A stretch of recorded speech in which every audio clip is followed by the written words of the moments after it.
right. So let's get to the back half. We got a few minutes left. First of all, I wanted to make a note. Today is November 11th. So, Sylvain, I wanted to thank you for your service to Canada. Thank Yeah. you. You, Yeah. for And those not. our and everyone who has served for Canada in the past and present.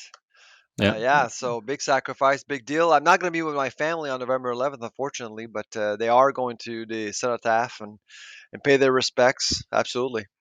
Yeah. It's a very important day. My father served in the Korean conflict, the Korean War.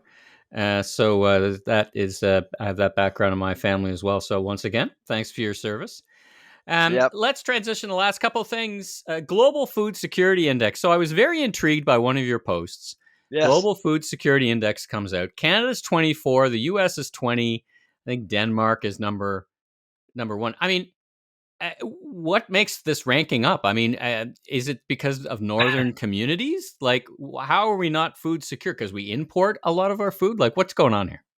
Well, I mean, I actually get a kick out of these indexes because I'm a big sucker for benchmarking. As you probably know, I like to compare because I just hate when countries say we're the best at this, we're the best at that. Like dairy farmers are saying Canadians have access to the best milk in the world already. Where's the evidence? Mm, And that's when you get to real conversations about quality assurance, about how do you measure performances and things like that. So that's why I really like indexes, and I don't really care much about ranking. I certainly like to see who's ahead of us, who's underneath us, and sure. overall how are we doing. And frankly, the indexes should be reassuring to Canadians. We're first in safety, third in access, and 24th in affordability.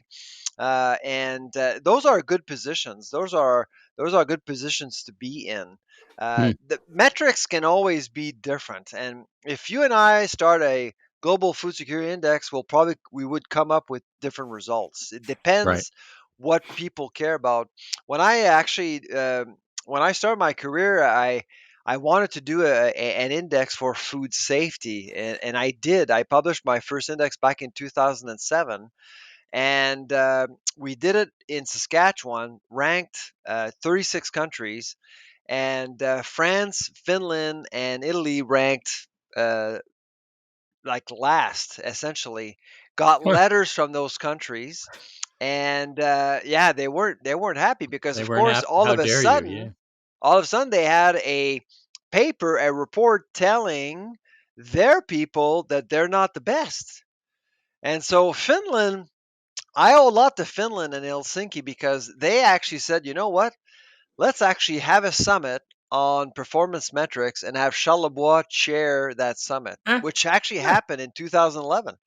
And wow. so in 2011, we had 23 countries participate over 3 days to agree, and had bureaucrats, people actually doing the work, agree on a set of metrics, and we did it again when we published our second report in 2014 with the Conference Board of Canada. Ah, and did Yeah, Finland go up, down, or sideways in the metrics in the report? it still came in last, actually. Mm, And they paid for the whole party, which is kind of nice. But seriously, it's not as I explained. So obviously, when I arrived in Helsinki for that summit, a lot of people were upset with us because a lot of bureaucrats feel that we shouldn't be doing this. right. What I explained to them, that was 10 years ago. What I explained to them is that these benchmarking exercises are very important because it allows countries to share. And so the theme of our conference was share and compare. And why we did that is to get countries to think about the future. Look at Mad Cow. Mad Cow hit Canada hard because we weren't prepared. We didn't learn from the UK, Mm, uh, mm, which was hit by mad cow only 4 years before. And so, like COVID, for example, I saw a lot of collaboration, a lot of communications between yep. countries, much more so than, say, 10, 15, 20 years ago. The swine flu issue is a big one, a real one right now affecting Asia.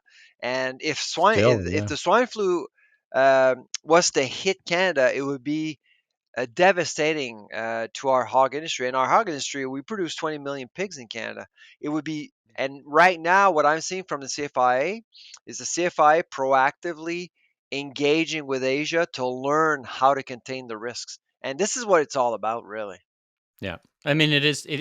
We keep coming back to this theme of globalization and global themes, and this is a great example, right? We've got to learn from Oh, each yeah. other. That's, when we look back, when the history is written on the COVID era, that's certainly going to be one of the milestones. Is learning from each other. Now, that could be some shortcomings as well.